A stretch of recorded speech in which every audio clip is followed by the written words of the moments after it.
شهر رمضان الذي أنزل فيه القرآن هدى للناس وبينات من الهدى والفرقان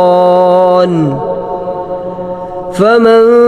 شهد منكم الشهر فليصمه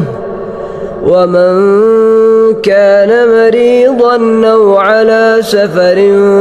فعدة من أيام أخر يريد الله بكم اليسر ولا يريد بكم العسر ولتكملوا العدة ولتكبروا الله على ما هداكم ولعلكم تشكرون وإذا سألك عبادي عني فإني قريب أجيب دعوة الداعي إذا دعاني فليستجيبوا لي وليؤمنوا بي لعلهم يرشدون.